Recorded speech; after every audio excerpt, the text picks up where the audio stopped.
Hi, Selena. Hi, Mom. Hi, Julie.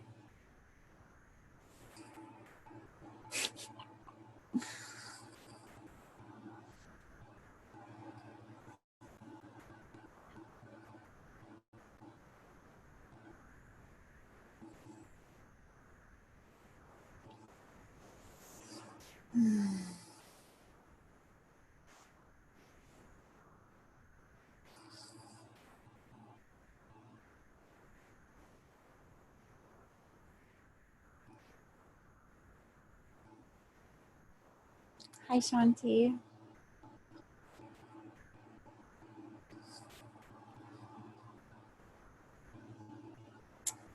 Give everybody a couple of minutes. I still haven't figured out how to turn off the thing where I have to admit people. If anybody is a Zoom person, maybe you can email me and let me know.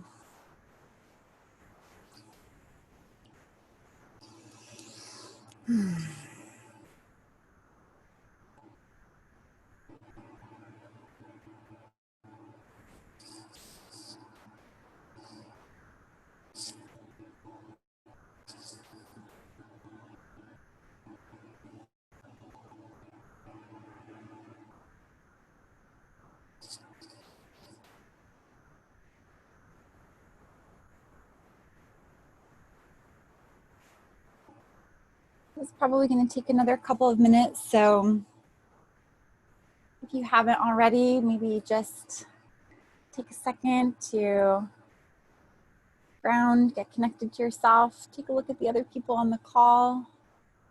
I'm going to stop admitting people at 3:05 so I can pay attention to the people that are here, but it's going to take me a second.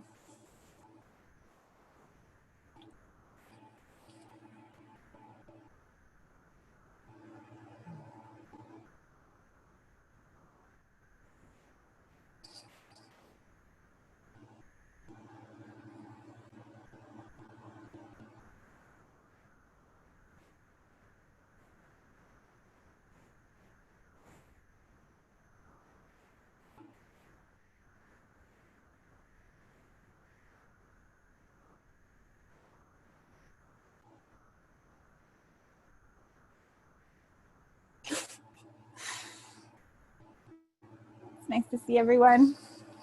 Mom, are you helping Tony get the gallery view, or are you guys going to be in the same frame? Kind of cute. You guys can sit together if you want to.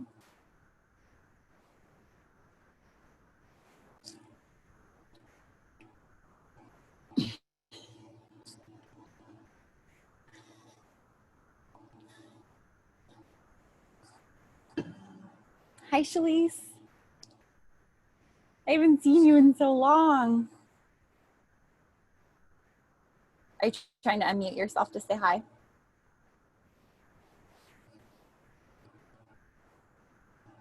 Zoom call before. Oh, can you hear me now? I can, yes. I mute everybody because background noises interrupts the thing. Yeah. See you. Mm-hmm.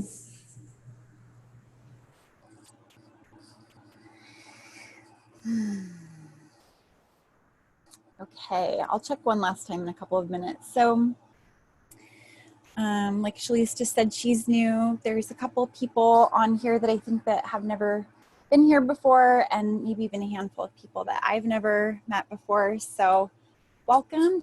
Just so you have a shakeout of the call. Usually what happens is as soon as it seems like everybody is here and present and kind of settled down and in, we'll do a little opening circle. I'll kind of riff on the subject at hand for a little bit. I'm always open for feedback, or if people want to jump in there and contribute. This is a open platform, equal opportunity Zoom call. And then, you know, after 10 or 15 minutes, I'm never really done talking, but when I'm done talking this time, then we'll do the theta healing meditation together and do a little group work and belief work if it ends up seeming like the thing to do, which pretty much every time so far it has been. All right, cool. I'm just gonna close this. I suppose I can check it again in a little bit just to see before we do the theta meditation if anyone's there. Hi, everybody. It's nice to see everyone. So, for those of you that I haven't met before, my name is Alexis Davis, and I've been a Theta Healing instructor and Theta Healing practitioner in San Diego for the last 15 years. I started doing these calls when COVID happened because I wanted to check in with everybody and find a way to stay connected. And they've ended up being really just a beautiful opportunity to stay in community with the people I can no longer gather in person with, and it ended up being sort of a more open platform for everyone. In the practice of Theta Healing, we start with an opening circle. And in the opening circle, if we were in person, we would take hands. The sentiment is thumbs to the left, which means left palm up and right palm down. You can just gently lay your hands on your legs if you'd like. And this is really just about creating a circuit of energy with everyone that's here. Traditionally, in the energy body, the left side of your body is your receptive side of the body, the more yin side of the body. And your right side is traditionally more your generative side of the body, your yang side of the body. So in this way, just like batteries being laid in that little plastic strip so that the electricity can move through, we lay our hands with our left palm up and our right palm down. So as you're ready, great, you can just close your eyes and take a breath and get connected with yourself for a moment, feeling into the other 25, 30 people on the call, recognizing that we gathered together not because we have anything tangible in common in terms of lifestyle or age or spiritual practices, but because we are all interested in evolving in some way. And for those of you that read the send out and said yes, you're also interested in working with how to get free of the shame we all feel in admitting our foibles and flaws. So as we sense the presence, the friendly presence on the call of beings who are interested in such work, just take a nice deep breath. And in Theta, I say Mother, Father, God, creator of all that is, but whatever your name or sentiment is around the divine, you can use that. But together we call in Mother, Father, God, creator of all that is, to the beautiful elements, to the earth herself, to the sky and sun, to the cosmos and the divine intelligence in and of, behind all things, and to your particular angels and guides and higher selves and the beings that guide and assist me through everything I do in group. Thank you for coming. I ask in the highest and best way that as we move throughout the hour, we all find a way to drop the residue, the buildup, the bitterness, the depression that comes from not being able to see humanity clearly and with a loving heart, that comes from getting washed in a sea of depressive images, the energy that comes when we come into contact with the reality of how dark we actually are capable of being. I ask that that buildup be cleansed and cleared within the context of this hour to give us back a sense of our own resilience and our capacity to thrive, and an ability to live in an understanding that wants to be brutally honest and yet deeply believes that unconditional love is the medicine, is the panacea. And there is no space, no person, no part of our psyches that cannot be healed and aligned and welcomed back into wholeness through the art and act of forgiveness, empathy, understanding, and a willingness to accept ourselves and other people as they are. I ask that it be as easy on us as possible, as deep as possible, as connecting as possible, May we feel any burden of our personal trouble lifted just a little bit to make space for the communal joys and pleasures of connecting with other human beings, with ourselves, and with Source in the art and energy of Theta Healing. Thank you so much. And so it is. Thank you. So I'm gonna let the last couple people here in. Okay, great. So for those of you that have been on most of the calls, you know that sometimes the topic at hand, I've had the experience of getting activated the week before. So when I did the one about how not to be reliant on other people, I massively wigged out and asked my partner for things that I shouldn't have. This has happened over and over again. And so with this one, this idea of forgiving our flaws, the last week I've been in contemplation on why is it so difficult for us to, without going into self-pity and self-annihilation, bear witness to the aspects of ourselves that need help and healing. The parts of us that are mean, the parts of us that are self-centered, the parts of us that are irrational and petty and small-minded. This is fun yet. Okay, last person I'm gonna let in. So yeah, so some of the things that were coming up was this idea of being able to bear witness to qualities within ourselves, partly as an act of service and in an understanding that what's happening on a broader scale, politically, within the police force, within organizations, is happening because people have been unwilling to examine themselves and unwilling to examine their place in the world and unwilling to examine the darker aspects of their psyche. And as we are making space for our humanity and making space for the ways that we're incomplete, we are also a vibrational current, creating a vibrational current and an invitation to our partners and our brothers and our sisters and our parents and the people we're connected to, and so on and so forth, to be willing to look at oneself and to do it with as little fear as is possible. One of, as I've mentioned before, one of my favorite, why don't I just take a nice deep breath, including me. Okay, good. So as I mentioned before, one of my favorite spiritual teachers is a man named Anthony DeMello. He's passed now. He was an Indian Jesuit priest. And a few things came to mind yesterday as I thought about this call. The first was, he said that the three hardest things for a human being to do is to include the excluded, right? So to make space for the people that got marginalized and sidelined, and to actively include people who have not been being included.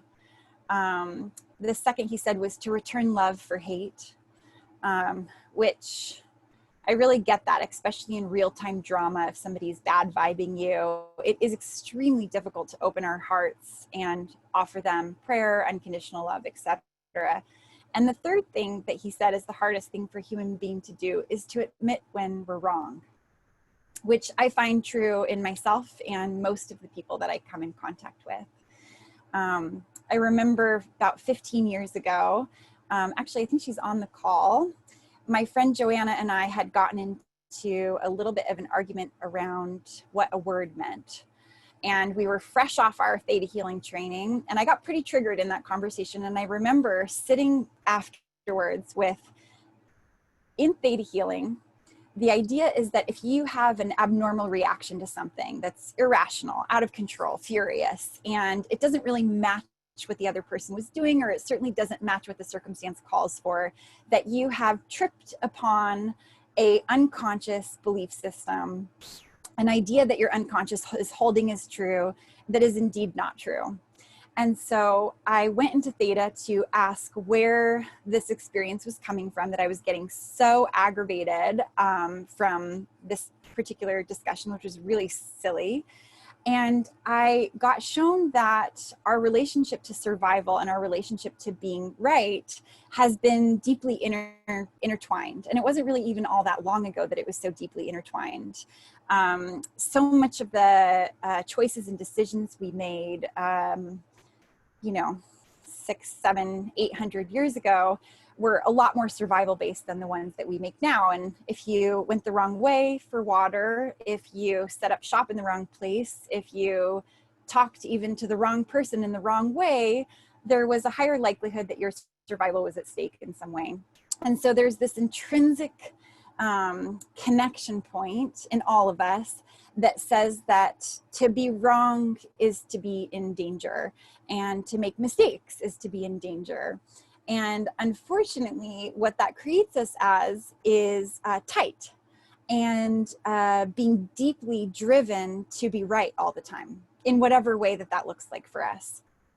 And so as I was thinking about what it means to be addicted to be right and addicted to be perfect, something that was really present for me a couple years ago, which was around the irony of how our total addiction to perfection, wanting to appear perfectly, act perfectly, have conversations perfectly, is totally counter to our desire to create loving experiences for other people. Because I don't know about for you guys, but when I've been around somebody that seems perfect and has it all together in all of the ways, I don't feel great. It doesn't really make me feel like a shiny, perfect, beautiful person. Oftentimes it makes me end up feeling like crap. Like, social media is a perfect example of this, because people can curate your experience of them. They can curate their skin, what kind of mother they look like, what kind of relationship they have. They can create image after image after image that says to you, I have done something that you cannot do, right? And I'm sure that that's not the intention, but it does create a barrier around humanity. And so I think even relationally to COVID, we're all being confronted in different ways with the shine coming off of certain things. For some of us that were maybe less aware of systemic racism and systemic problems, the shine was coming off government and how our culture was operating in general. For some of us, the shine came off of our intimate relationships, from spending a lot of time with somebody where maybe you hadn't been spending a lot of time with them previously. For some of us, the shine came off of the tinny note of the American dream, where as long as you do the right thing and work really hard and stay on track, that you're going to be happy. And I think in the shine coming off, there's this massive opportunity right now to have the shine come off of this idea that as human beings, we are divine perfection only. Because we are divine perfection and we are a giant fucking mess. And both things are actually really true. So some of what I wanted to do in relationship to the theta healing was some of the belief work around being wrong, around admitting our flaws more gracefully. And then I think some of it had to do with the depression that I've seen happening as people lose hope in our human family's ability to do right, and to do right by ourselves and to do right by one another. Yeah, so in a couple minutes, we're going to start with the theta meditation. If anybody has anything that they'd like to say or jump in with, or questions, or if you just need to use the bathroom and get some water, now would be the time to do it before we start. And if you do want to say something, just unmute yourself and jump right in there.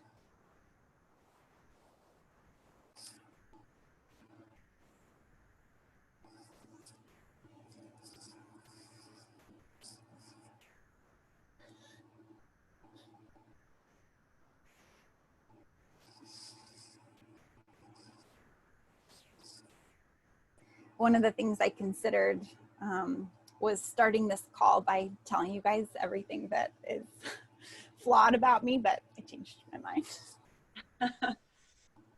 Well, this is Stacy. Hi, Alexis. And I just want to say, so, that this topic really resonates with me. The idea of the shine coming off of life, or life as we knew it, because nothing really just seems quite right or quite great or quite within reach, or however we define the shine. And for me,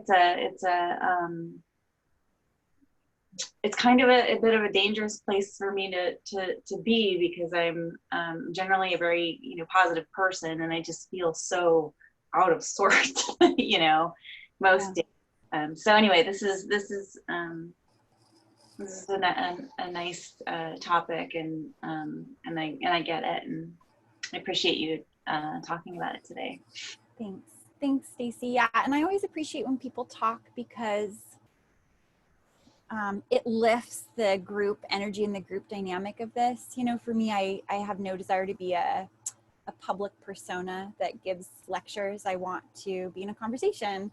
And Stacy, I think that it's really relevant what you said, that sometimes when you've been a positive person and tried to look on the bright side of things, it's harder to know oneself and to know what to do in the context of the falling apart that's happening right now and some of the destructive forces that are at work.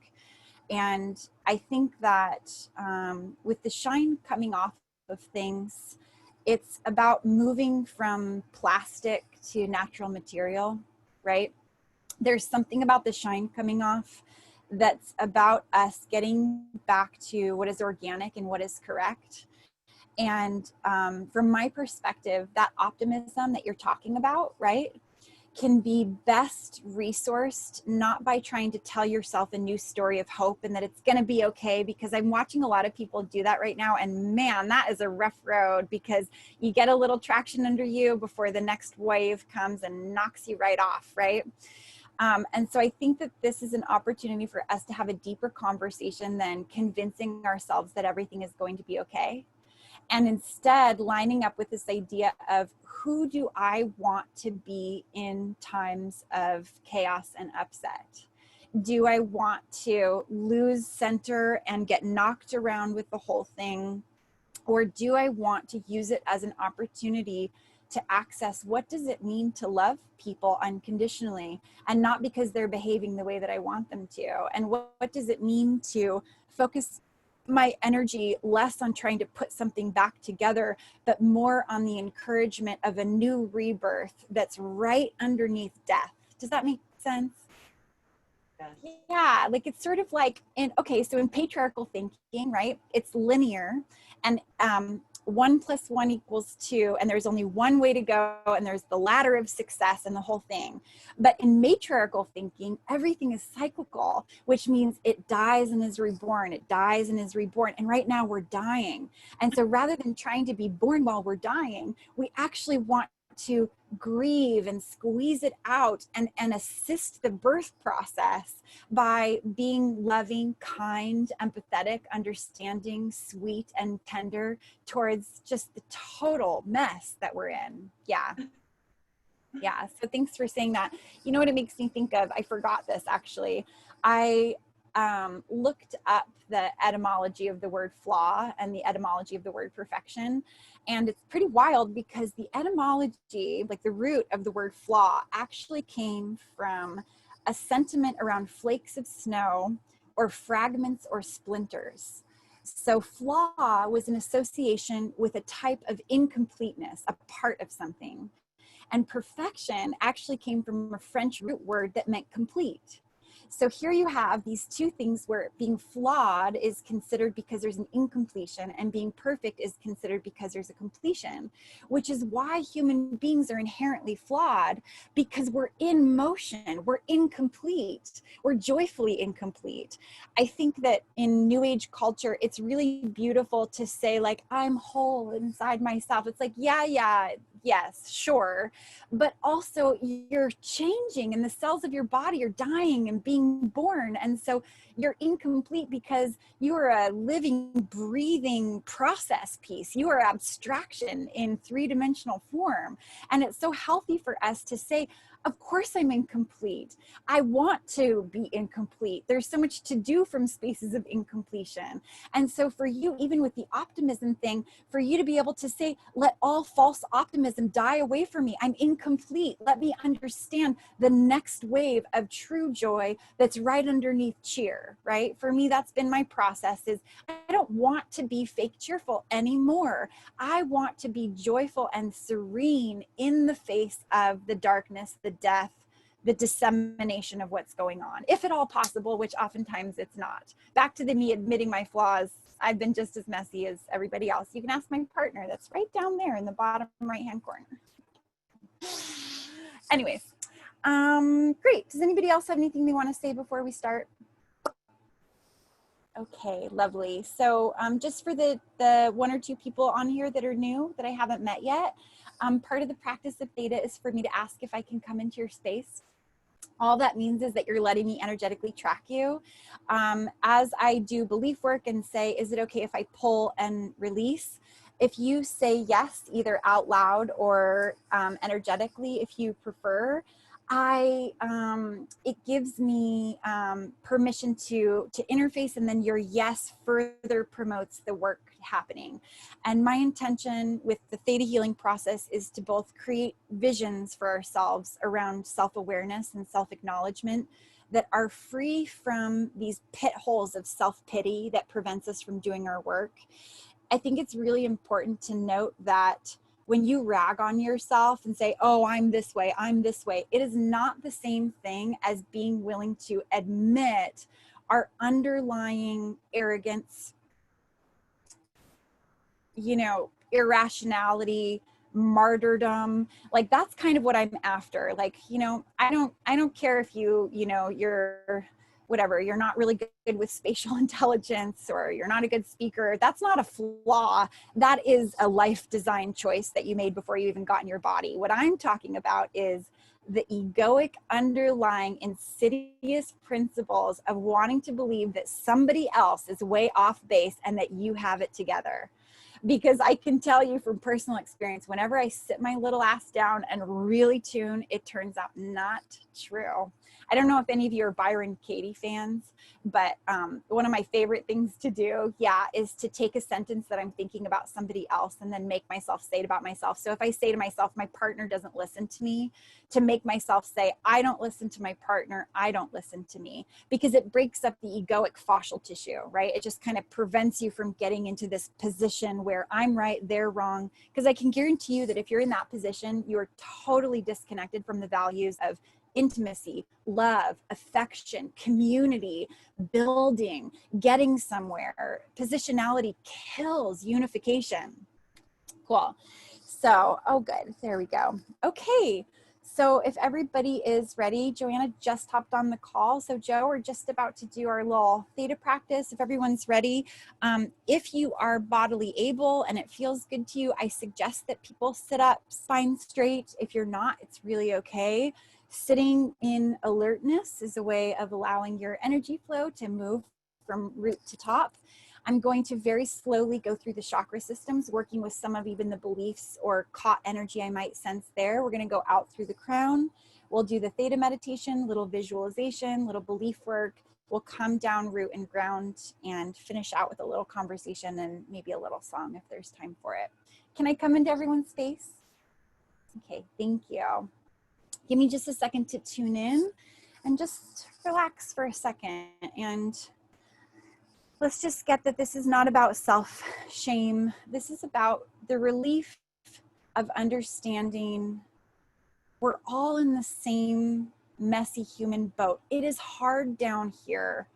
Anthony DeMello says that instead of that book that got wrote in the 80s that's called I'm Okay, You're Okay, that there should have been a book called I'm an Ass, You're an Ass.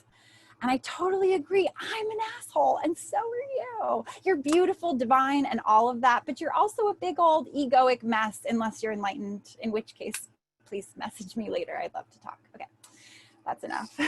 Go ahead and close your eyes and relax.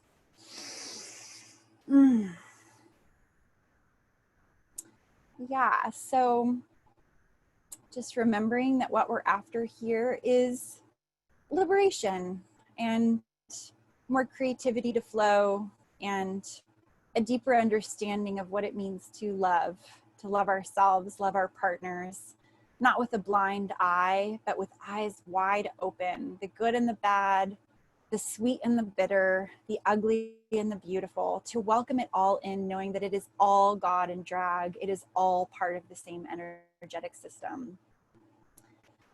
Allow your attention and energy to begin focusing within. Imagine that you could see your point of awareness as a beautiful ball of light within the body.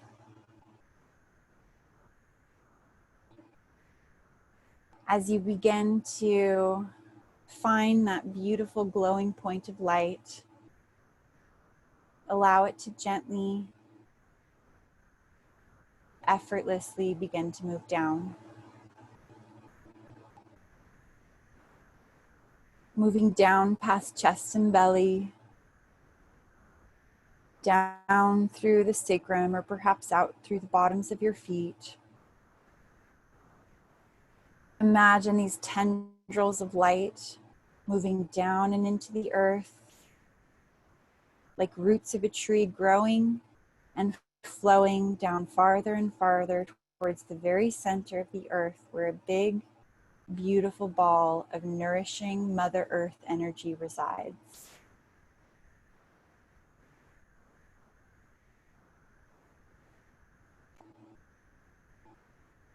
Good.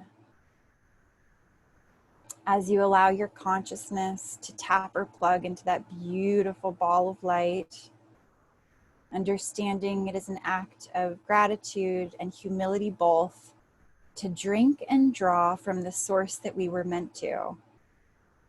So just really allowing that earth energy, drinking and drawing that earth energy, your consciousness, like mother's milk, up through the ground and into the bottoms of the feet.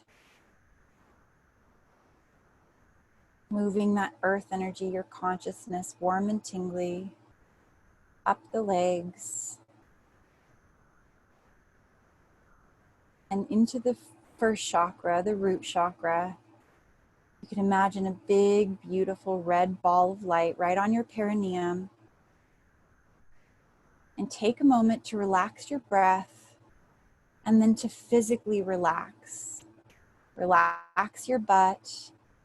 Relax your vagina if you have one. Just relax that area of the body. Soften, soften.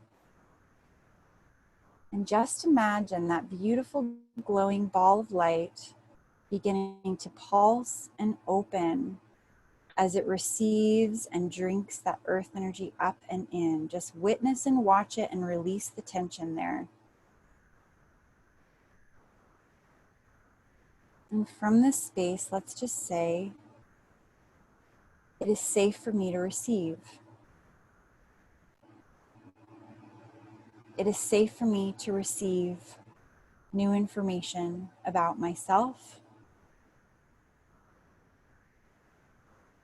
It is safe for me to receive from myself and those that I trust.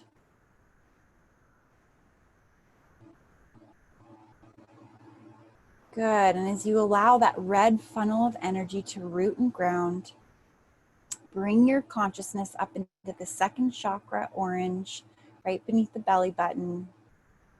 And let's just imagine that beautiful orange ball of light beginning to pulse and open down the left, up the right. I am creative.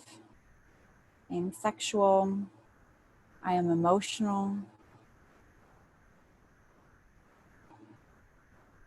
Just releasing any tension there. Soften the belly. None of us are perfect. Relax the belly. It's okay. Your body is the way it is, the way it is, the way it is. Gentle up into the third chakra, yellow. Beautiful golden yellow ball of light in your solar plexus. Just imagining that big, beautiful, warm ball of light beginning to pulse and open our power center. And right into that space, let's just say, I am at my most powerful when I am in contact with reality. The reality of me, the reality of others, and the reality of what we are capable of, the dark and the light both. I am powerful when I am connected to what is real.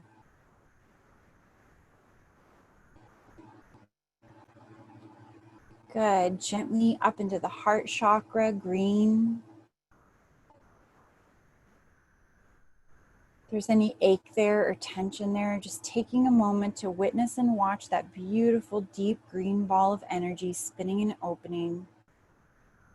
And right into that space, let's say, may I learn to open my heart towards my flaws, which just means my incompleteness, and the flaws and incompleteness of other human beings.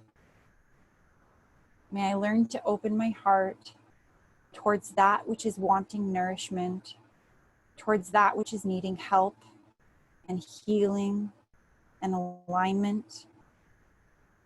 May I learn to live with an open heart, not because people are being lovable, but because human beings are incredibly capable of change, incredibly capable of creativity, incredibly capable of shifting.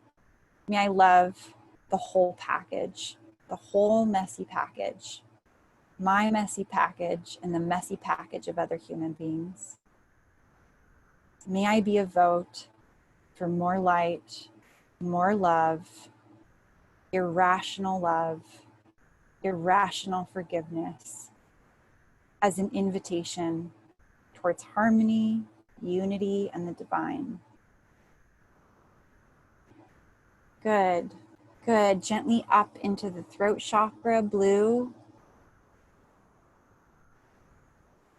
So much has been taken from us, but what has not been taken from us is our voice. Imagine that beautiful blue ball of light spinning and opening. May I use my voice less to point out the flaws of other people and more to empoweredly acknowledge and admit where I still have space to learn and grow. May I lovingly admit where there is space for me to change and grow without apology or defense. I am incomplete. I am ever learning.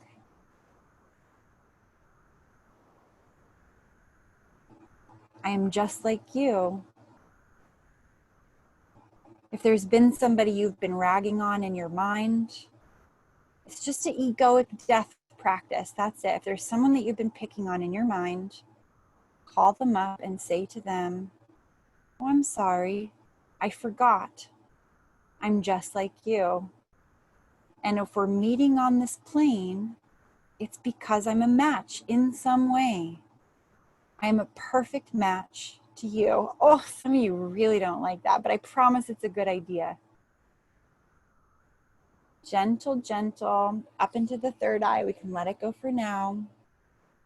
Just imagine right there in your third eye center that this is not about opening our third eye so fast and so wide that we become overwhelmed with the chaos and the upset. It is about opening up our third eye to begin to elicit information that encourages right action, including the action steps or the education to right ourselves where we have been asleep and off. May our third eyes be open to our incompleteness in a way that empowers us to seek right medicine, right upshifts, right information.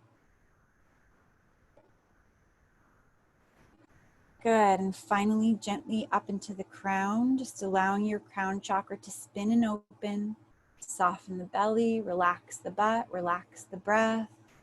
Allow your crown to open wide, knowing this is all just but a dream. The human experience is so temporary. Our crowns know that, and don't forget. So gentle, gentle in this space. Let's just say, May I take on the honor and privilege, the game of being this particular human being. For me, it's Alexis Davis. For you, it's yours.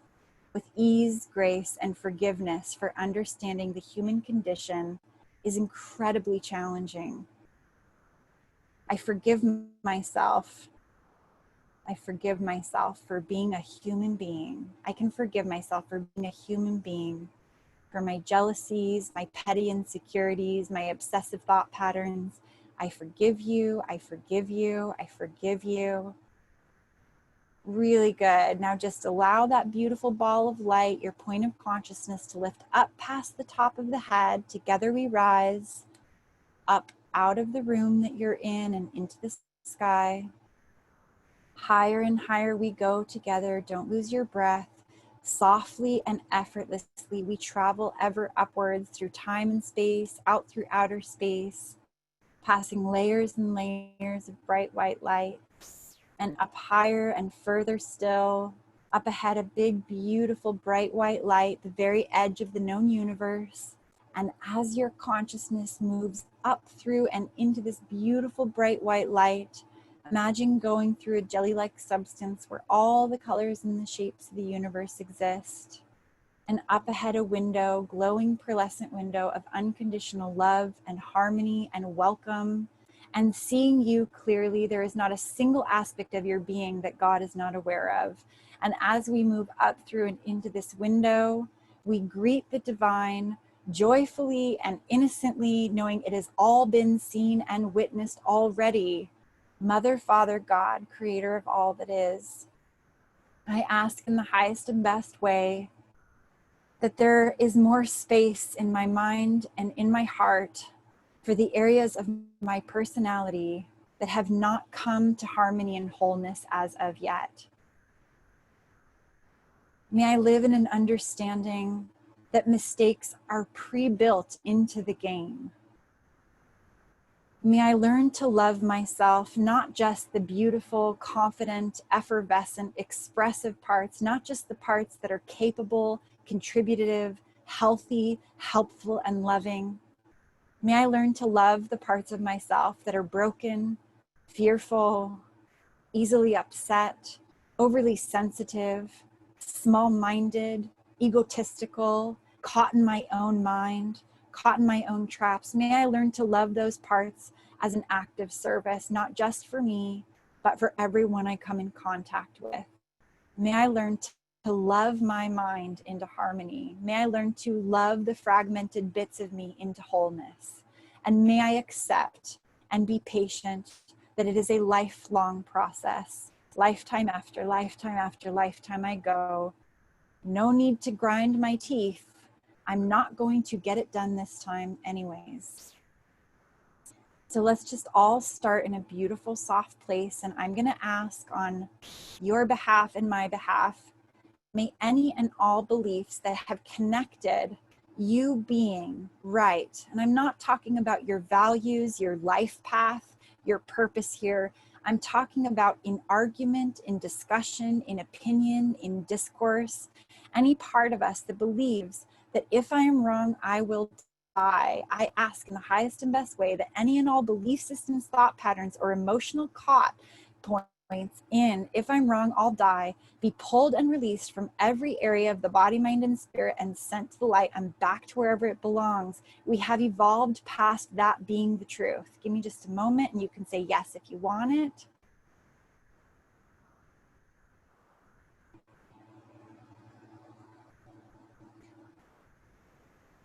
And let's just ask that all of us be downloaded body, mind, and spirit with, I know the difference between my truth in my heart, my truth in my spirit, and my mind's positionality on a subject that does not matter. I would also love to pull and release any and all energetic belief systems, vibrations, or thought patterns that say that everyone needs to agree with me in order for me to feel safe. No, they don't. Let's pull and release any and all energetic belief systems, ideas, and thought patterns that say that you need people's agreement in order for you to relax and feel safe. You can just say yes if you want it.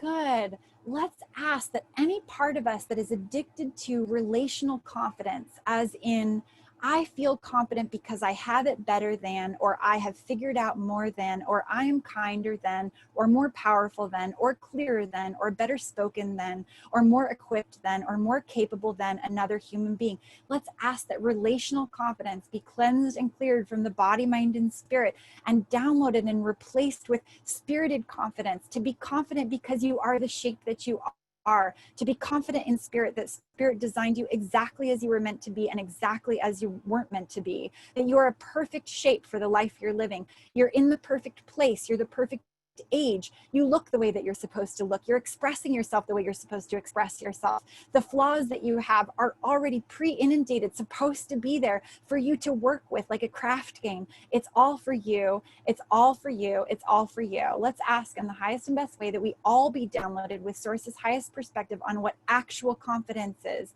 Confidence in our ability to acknowledge where we are flawed. Confident, even knowing that sometimes we play ego games. Confident, even knowing our addictive thought patterns or even our addictive behaviors. We are beyond behaviors and patterns of thought. You are so much more than your personality.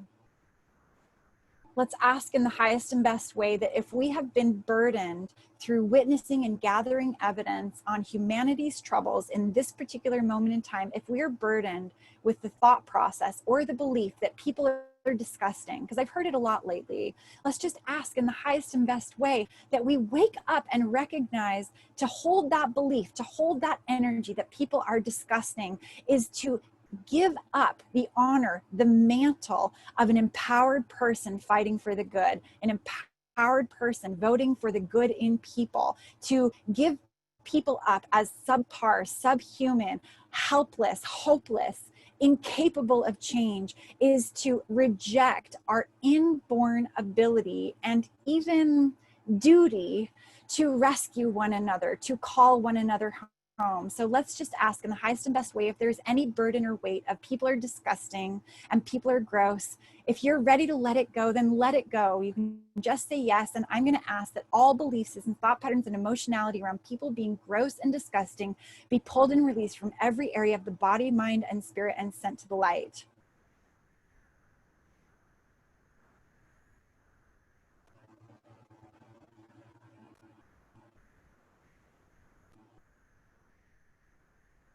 Good. Let's just ask, Mother, Father, God, may I learn to see the fear behind the madness? May I learn to see the mental illness behind the greed? May I learn to see the terror behind the aggression? May I understand that there is a little child behind each and every perpetrator that is aching, begging, deeply in need of soothing and love and kindness and an invitation into wholeness.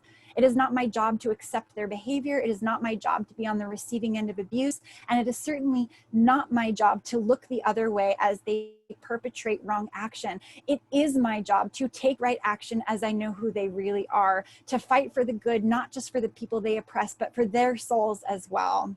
Let's just ask in the highest and best way that humanity downloads body, mind, and spirit with human beings are all one organism, and that the dark and the light move through us, and what it feels like to make peace with the kind of creature that we are. To make peace does not mean to do nothing. To make peace does not mean to look the other way. To make peace does not mean to not propagate and promote change. To make peace means to not buck against our inherent nature as people. Let's just ask that all of us in the weeks that are coming have the opportunity to see the magic of the human being, the infinite potentiality for change of the human being within ourselves and those around us. Let's just ask that we all be downloaded with the total liberation and freedom of believing that we are no worse and no better than any other single person on planet Earth. No better, no worse. No better, no worse. No better, no worse. Not smarter, not stupider, not more beautiful, not more ugly. All of that comes from the human mind and our own limited perception of what is real. Let's just download body, mind, and spirit. I am neither better nor am I worse than any other human being here. May I live in my light as an encouragement for others to live in their light, understanding it's because I'm consciously choosing it, not because I am better than. Good. Let's just ask highest and best way that we all be downloaded with. It is safe for us to forgive ourselves for who we've been. It is possible to completely forgive yourself, accept yourself, and still make space for change. It is possible to align with yourself, allow yourself, empathize with yourself, and still make space for change for yourself and for those that we're connected with. It is safe for me to forgive my partner. It is safe for me to forgive my parents. It is safe for me to forgive my children. I forgive them not with the intention of even repairing a relationship or bringing me back together with somebody. I forgive them because I see the humanity behind the action. I see the little kid behind the hurt. I forgive to release and let go the prison that I've been holding them in as subpar and wrong. I release them from that freedom. I release them from that prison so that I can be an invitation for myself and those around me to rise up. I ask in the highest and best way that I make more space. When I feel insecurity rise in my body, may I look at it directly, bravely, courageously, and say to it, maybe so and maybe not, but irregardless, I love you, I love you, I love you. From this space, let's just ask in the highest and best way, because we're all connected, that potential of healing trauma, not just in the oppressed, but in the oppressors. Let's just ask that the humanity behind the madness, the humanity behind the evil that's being perpetrated, get called into wakefulness, that get called into self-awareness, that get called into the ability to admit where one has done wrong. You can do it.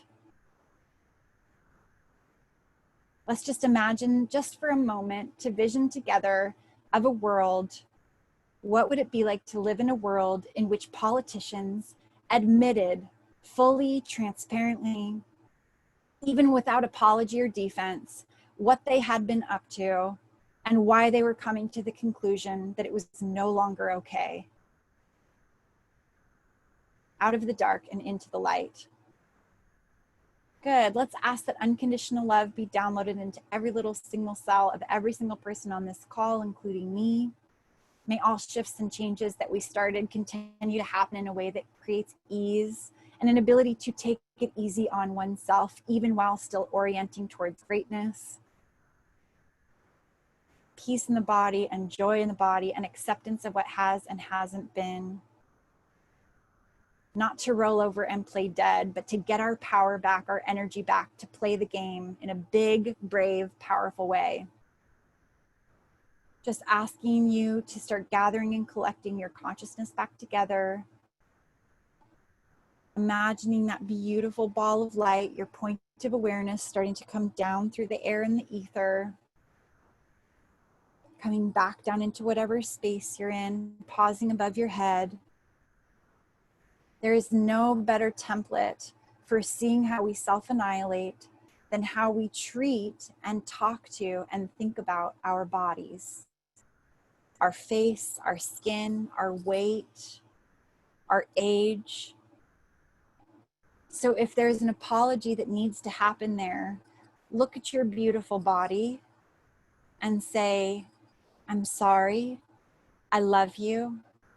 I will learn to see what I perceive as flaws as part of the organism and organic nature of birth and life and death. Bringing your energy back down through the top of the crown, going back down through chest and belly, back down into the ground just for a moment, getting connected to the earth. Drawing that beautiful earth energy up into the root. Bringing your consciousness back up into your heart or head, wherever feels most comfy for you. And let's all just imagine together a big, beautiful golden bubble of energy being put all the way around your body. May you call into your experience that which is purposeful and necessary. May you be protected from that which isn't. And so it is. And as you're ready, you can take a nice deep breath and open your eyes.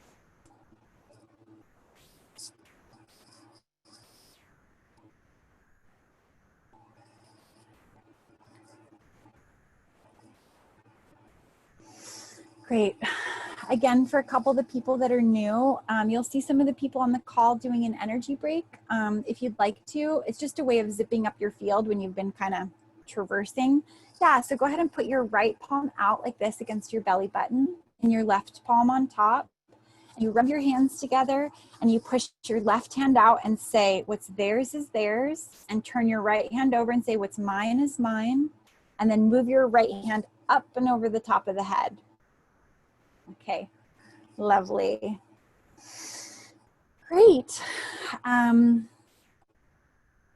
Yeah, so now usually is the time in the call where if anybody wants to jump in there or has anything that they'd like to say or offer or ask, now would be the time to do it before we start to close. And if you do want to, just go ahead and unmute yourself and I just want to thank you. That was just so intense and beautiful and helpful. I'm so glad, Joanne. Yeah, thank you. Anybody else? Hi, Alexis. Hi. I have a question. Just the last few times that I've participated in this, I keep falling asleep, and I'm not a napper. And it happens when I have missed the calls and when I watch the videos, but I'm sitting straight up, and I'm just wondering from a theta perspective, is there something happening there?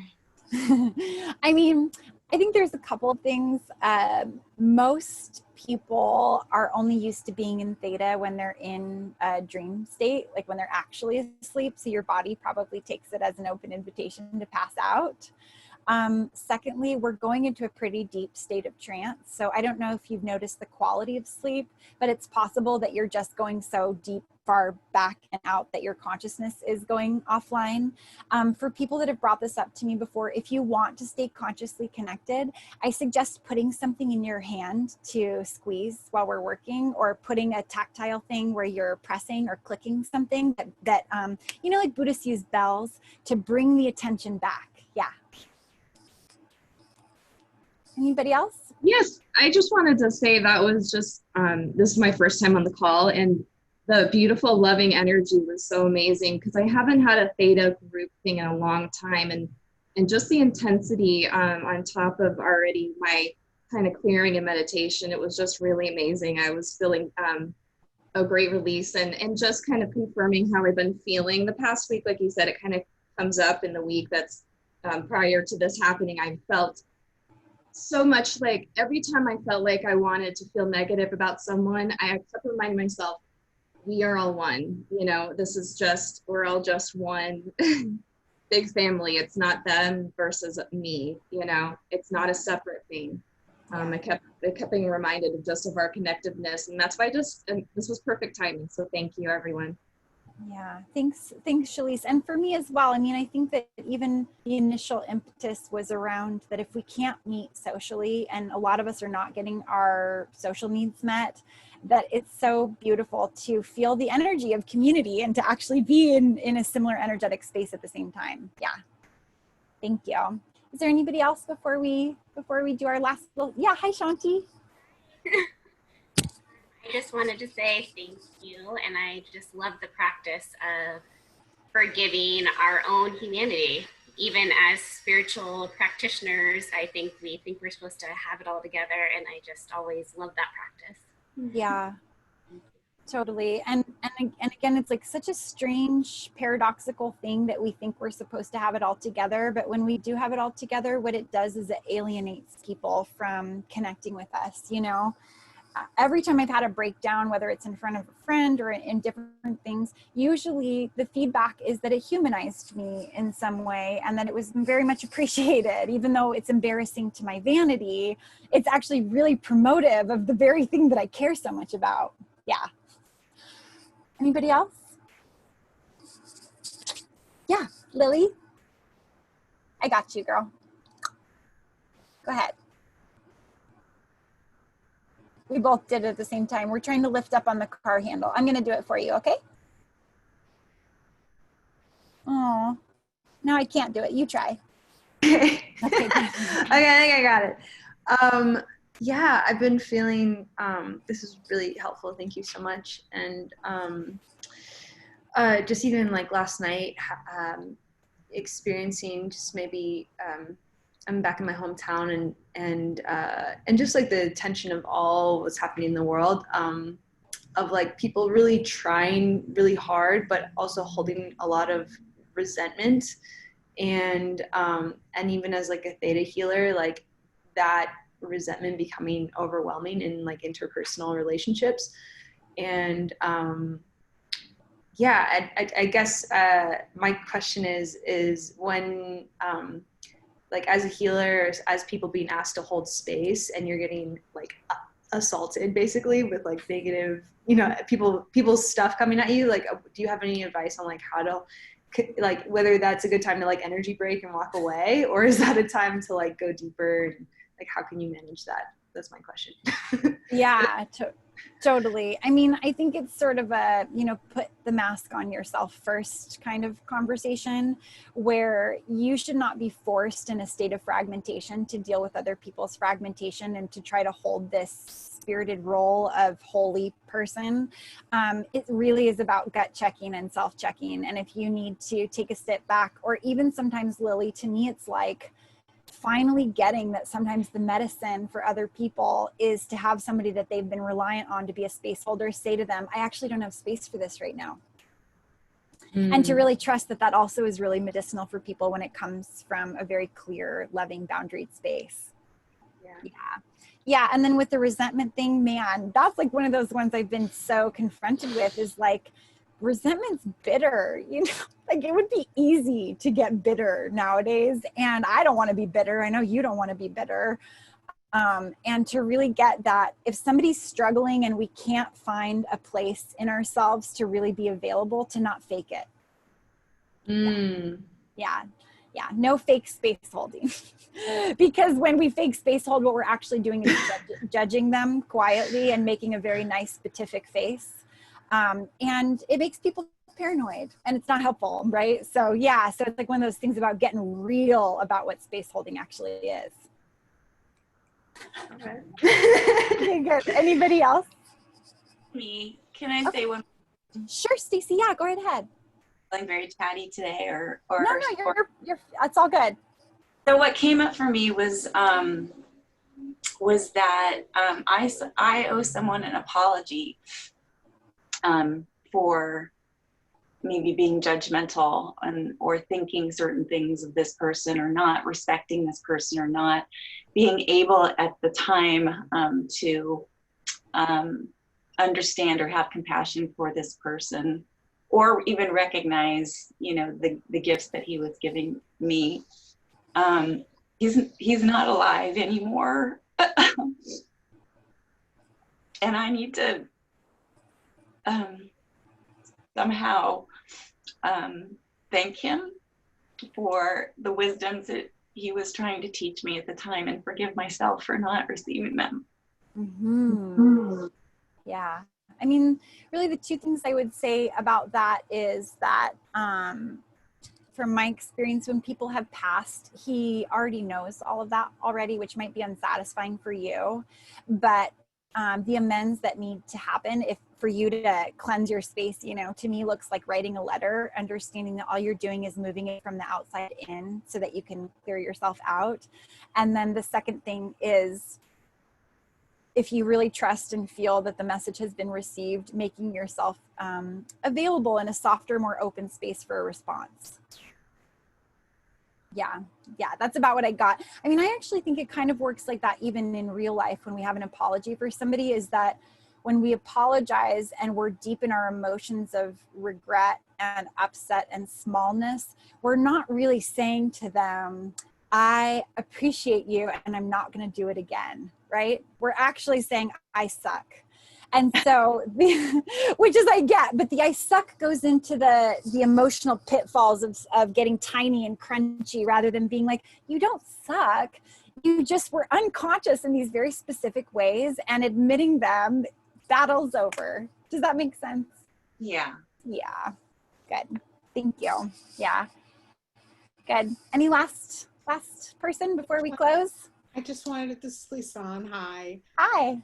I missed you. I missed this group very much. And I just wanted to say thank you. It's been I haven't been on in a few weeks, and it's been a really challenging kind of snowbally few months. And Yeah. I'm really glad that you're here and that you're doing this, and that all of us can get together on a Friday to kind of have an energy break between the week into the weekend. So thank you. Yeah, absolutely. Thanks, Lisan. I'm happy to see you here again.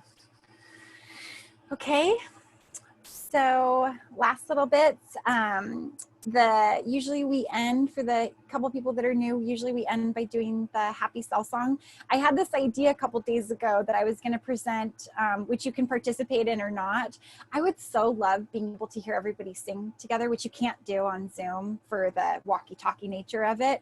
But I was thinking, if everybody recorded themselves singing the happy self song, if they wanted to, on their cell phone or whatever they could manage, and you all sent it to me, or maybe even Lily, I could ask if I could forward it to you.